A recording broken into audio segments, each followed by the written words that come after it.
우리 시간 같이 말씀 보도록 하겠습니다. 오늘 히브리서 말씀 같이 보려고 하는데요. 우리가 살아가다 보면은 모든 조직이나 모든 우리 모임 같은데 장이 있기 마련입니다. 그 대표가 있기 마련이죠. 나라에는 누가 있습니까? 대통령이 있습니다.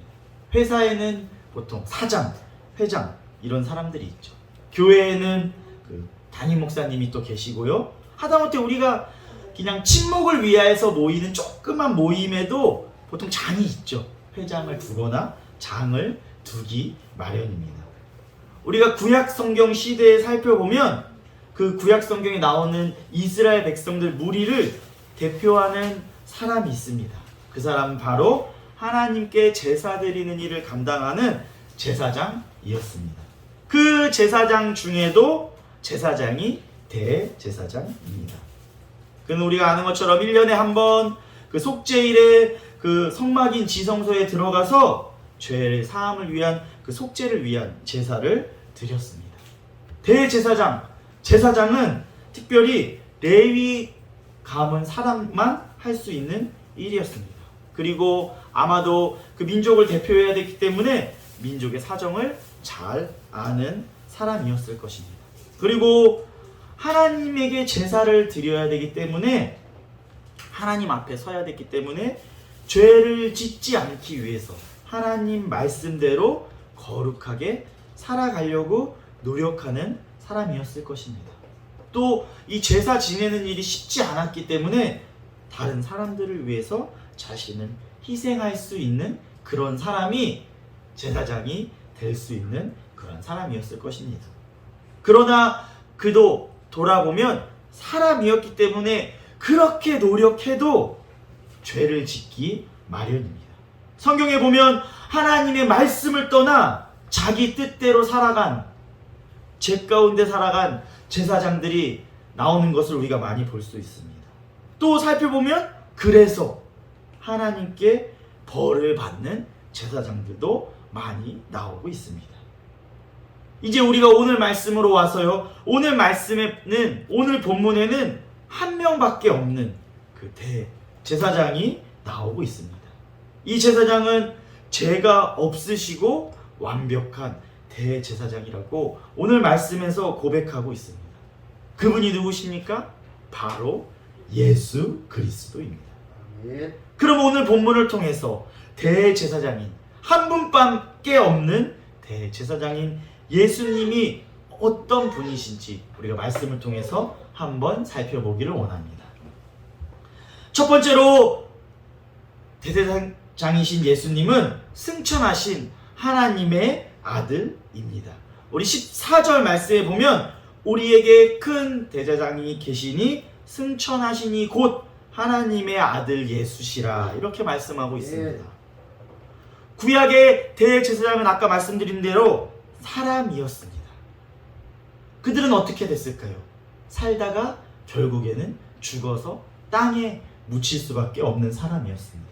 그러나 예수 그리스도 큰 대제사장은 승천하신 하나님의 아들이라고 분명히 말씀하고 있습니다.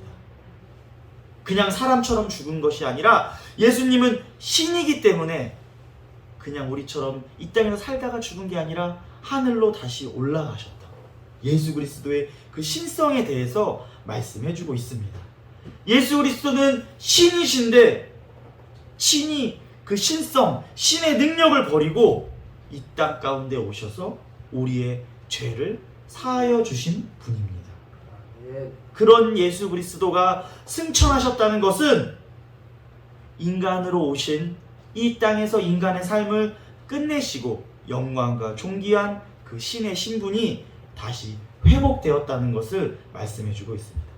하늘에서 내려오시고 다시 하늘로 올라가셨다는 것입니다. 예수 그리스도가 다시 하늘로 올라가셨다는 것은 사람과 하나님 가운데 단절됐던 그 관계를 다시 회복시켜 주셨다는 것을 의미합니다. 제사장들이 사람과 하나님의 관계를 아무리 회복시켜 주려고 했어도 사람이기 때문에 부족하지만 예수 그리스도께서는 다시 하늘로 올라가셔서 하나님과 사람의 관계를 완전히 회복하여 주실 수 있는 분이십니다. 이후에 다시 오실 재림을 통하여서, 심판을 통하여서 구원의 모든 과정을 완성하신 분은 바로 예수 그리스도 뿐입니다. 그렇기 때문에 오늘 말씀에서 예수 그리스도는 우리의 큰 대제사장 되신다고 말씀하고 있는 것입니다. 두 번째로 예수 그리스도는 어떠신 분이냐면 우리의 연약함을 동정하시는 분입니다. 15절 말씀에서 우리에게 있는 대제사장은 우리의 연약함을 동정하지 못하시리가 아니요라고 말씀하고 있습니다. 예수님은 우리와 똑같이 혈과 육을 입으시고 이 땅에 오셔서 우리와 똑같이 사단에게 시험을 받으셨습니다. 예수님은 이 땅에서 우리와 똑같이 육식을 가지시고 연약함 가운데 살아가셨습니다.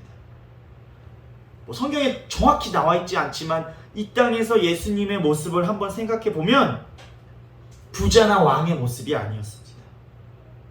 그 당시 목수가 잘 살았어도 얼마나 잘 살았을까요? 가난한 목수의 가정에서 태어났기 때문에 가난의 서름과 배고픔과 고통을 겪으셨을 것입니다. 그리고 자기 고향에서도 환영받지 못하였고, 그렇기 때문에 외로움을 겪으셨고, 자기가 키운 누구보다 친하였던 친구 같았던 제자들에게도 배신당하는 아픔을 겪으신 분이 예수님입니다. 또 죽음의 고통 앞에서는 심한 통곡과 기도로 하나님께 기도하셨던 분이 바로 예수님이십니다. 그렇기 때문에 예수님은 우리의 연약함을 이해하시고 공감하여 주실 수 있는 분이십니다. 예수 그리스도께서는 신성과 인성을 모두 가지셨기 때문입니다. 하나님과 인간 사이에서 그 관계를 이어주시고 그 관계 가운데 우리를 이해하여 주시고 함께하여 주실 수 있는 분, 그분이 바로 예수 그리스도이십니다.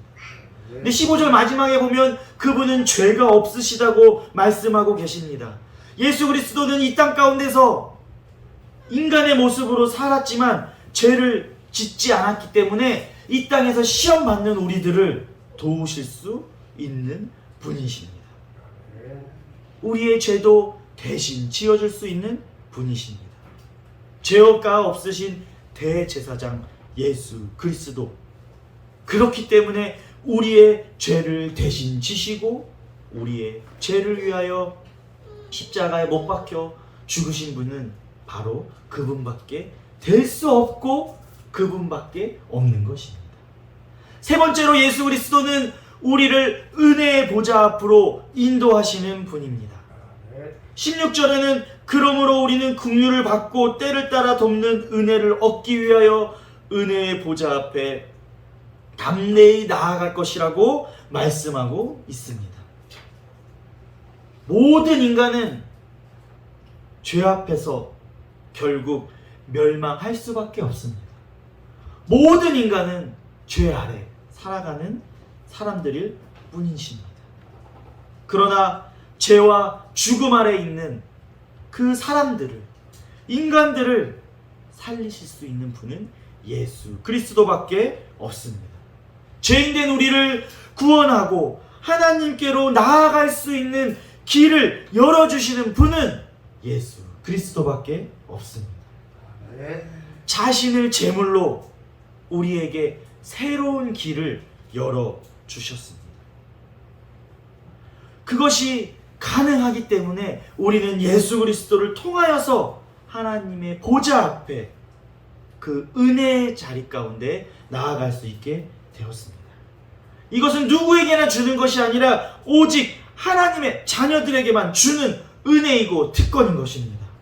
우리는 그 은혜를 떠나서는 결국엔 죽을 수밖에 없는 사람들인 것인 겁니다. 그렇기 때문에 우리는 그 은혜 앞에 나아가야 하는 것입니다. 예수 그리스도께서 지금 우리를 은혜의 보좌 앞으로, 하나님 앞으로 인도하여 주고 계십니다. 우리는 예수 그리스도를 따라서 그 은혜 앞에, 그 은혜의 보좌 앞에 나아가야 살 수 있는 사람들인 것을 꼭 기억하시기를 바랍니다. 우리에게 오신 큰 대제사장 예수님, 우리가 한번 살펴봤습니다. 그럼 우리가 그 예수님 앞에 우리는 어떻게 하며 살아가야 하는 것일까요? 첫 번째로 우리는 그 예수 그리스도를 굳게 붙잡아야 합니다. 앞에 14절 말씀이 있는데 우리 함께 같이 읽도록 하겠습니다. 시작. 그러므로 우리에게 큰 대제사장이 계시니 승천하신 이 곧 하나님의 아들 예수시라. 우리가 믿는 도리를 굳게 잡을지어다. 아멘. 하나님의 아들이시고 성육신 하셨다가 승천하셨으며 우리의 연약함을 동정하시고 우리를 은혜의 보좌 앞으로 인도하시는 예수 그리스도를 우리는 굳게 붙잡아야 합니다.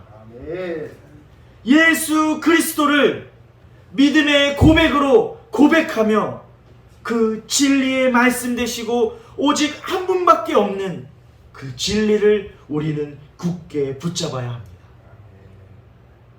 하나님의 구원의 가정 가운데 살아가는 우리들은 그 예수 그리스도를 믿음으로 신실함으로 고백하며 살아가야 하는 것입니다. 그러나 우리는 부족하고 연약한 사람들이기 때문에 그러지 못할 때가 너무나 많습니다. 주변의 환경에 눈이 돌아가고 마음을 빼앗길 때가 너무나 많습니다. 그러나 오늘 말씀에서는 그럼에도 불구하고 주변의 환경에 흔들리지 말고 우리의 눈을 빼앗기지 말고 예수 그리스도를 굳게 붙잡으라고 말씀하고 계십니다. 그냥 붙잡는 게 아니라 굳게 붙잡아야 하는 것입니다. 저희들이 이번 여름 휴가 때 서울을 갔다 왔습니다.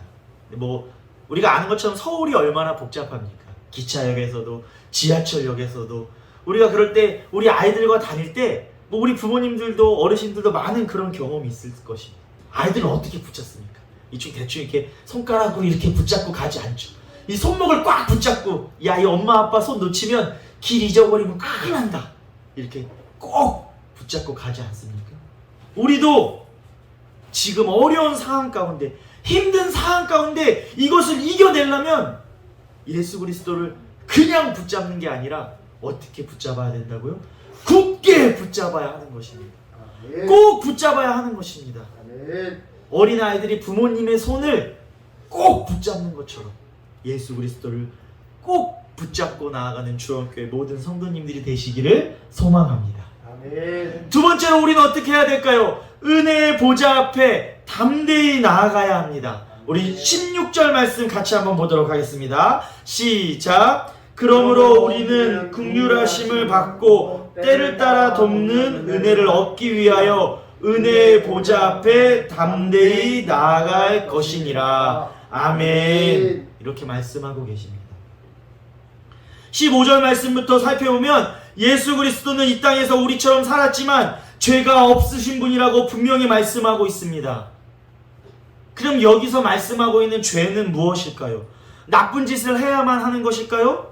사람들을 미워하고 도둑질하고 폭력을 행사하여만 죄를 짓는 것일까요? 아닙니다. 우리는 하나님과의 관계가 끊어지고 우리 마음대로 살아가는 것이 바로 죄악인 것을 우리는 기억해야 하는 것입니다. 예수님이 이 땅 가운데 죄가 없으시다고 말하는 것은 물론 하나님의 말씀대로 살아가셨기 때문에 그렇기도 하지만 이 땅 가운데 오셨어도 하나님의 관계 중심대로 살아가셨기 때문입니다. 예수님이 이 땅 가운데 살아가셨을 때도 하나님과의 관계가 끊어지지 않고 살았기 때문에 예수님은 죄가 없으신 분이라고 말하고 있는 것입니다. 예수님은 이 땅 가운데서도 하나님과의 관계 안에서 신실하게 사신 분임을 우리는 기억해야 합니다. 그렇기 때문에 우리도 예수 그리스도처럼 죄를 짓지 않기 위해, 하나님과의 관계가 끊어지지 않기 위해 예수 그리스도를 꼭 붙잡고 살아가야 하는 것입니다.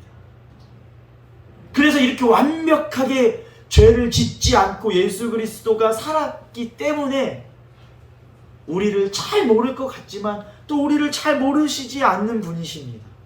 아까 설명드린 것처럼 예수님은 이 땅 가운데서 사람들의 연약함 가운데 살아가셨기 때문에 우리의 연약함도 아시고 우리를 도우실 수 있는 분이십니다. 우리는 그러한 예수님을 의지하여서 하나님의 은혜의 보좌 앞에 담대히 나아가야 하는 것입니다. 예수 그리스도가 아니면, 예수 그리스도를 통하지 않으면 그 하나님의 은혜의 보좌 앞에 우리는 나아갈 수 없는 것을 꼭 기억하시기를 바랍니다. 예수 그리스도를 의지해서 하나님 앞에 나아가서 하나님이 주시는 긍휼과 은혜를 누릴 수 있는 특권을 하나님의 자녀들에게 주셨습니다. 그렇기 때문에 우리는 우리의 여러 가지 상황 가운데서도 우리의 사정을 하시는 예수 그리스도를 바라보며 믿음으로 기도하며 나아가야 하는 것입니다. 그러면 사람들의 사정을 잘 아시는, 우리를 이해하시고 우리의 사정을 잘 아시는 예수 그리스도께서 우리의 연약함을 들어주시고 이해하여 주실 것입니다. 그리고 그 가운데서 하나님의 은혜의 자리로 인도하여 주실 것입니다. 그 은혜 가운데 하나님의 은혜의 보좌 앞에 담대히 나아가서 살아가시는 주원교회 모든 성도님들이 되시기를 주님의 이름으로 소망합니다. 이제 말씀을 정리하려고 합니다.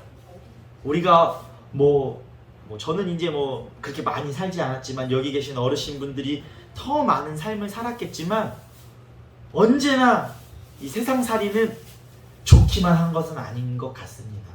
우리의 삶이 좋기만 할 수 없겠죠. 힘들고 어려운 일들이 많이 있게 되어질 것입니다.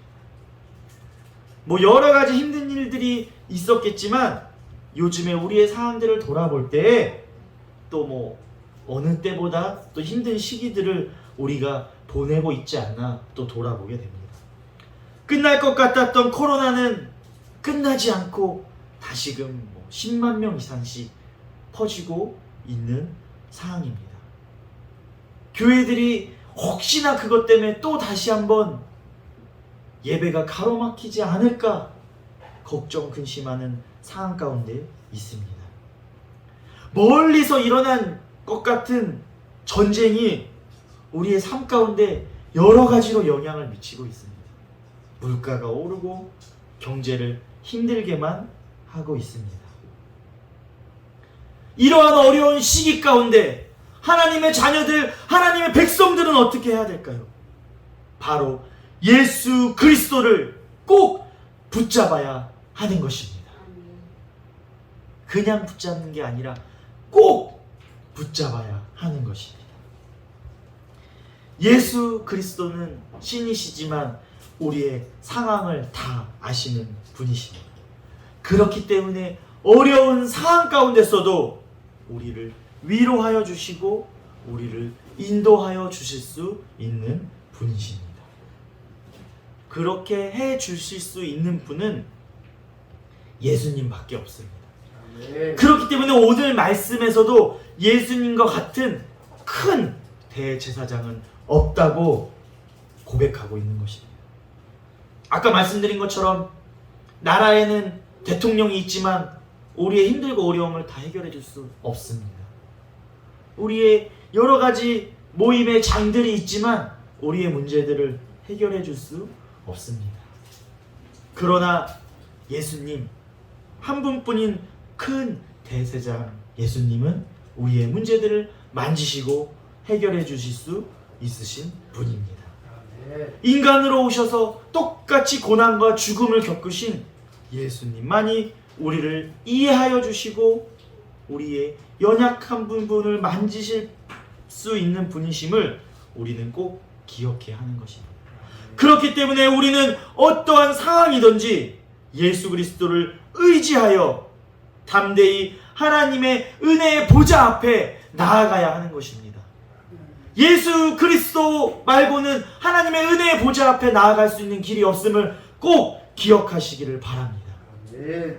하나님의 자녀들에게는 그 은혜의 보좌 앞에 나아가서 하나님의 긍휼과 은혜를 구하고 그 은혜를 누릴 수 있는 특권을 주셨습니다. 그러니 우리는 염려하지 말고 믿음으로 예수 그리스도를 바라보며 기도하며 나아가시기를 소망합니다. 우리에게는 예수 그리스도가 꼭 있어야 합니다.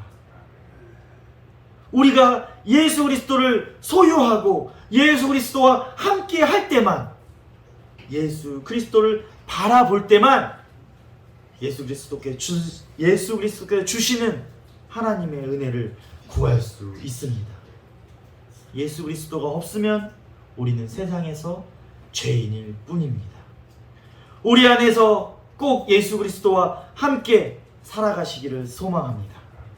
예수 그리스도를 굳게 붙잡고 예수 그리스도를 통해 하나님의 긍휼과 은혜의 보좌 앞에 나아가는 주원교회 모든 성도님들이 되시기를 주님의 이름으로 축원합니다. 아멘. 사랑이 많으신 하나님 아버지 감사드립니다.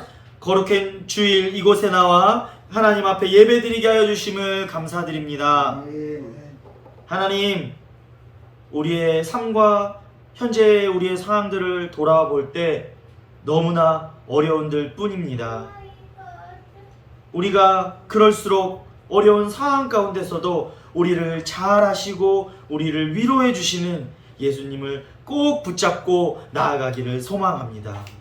우리가 예수님만 꼭 붙잡고 예수님만 의지하며 나아가게 주님 인도하여 주시옵소서.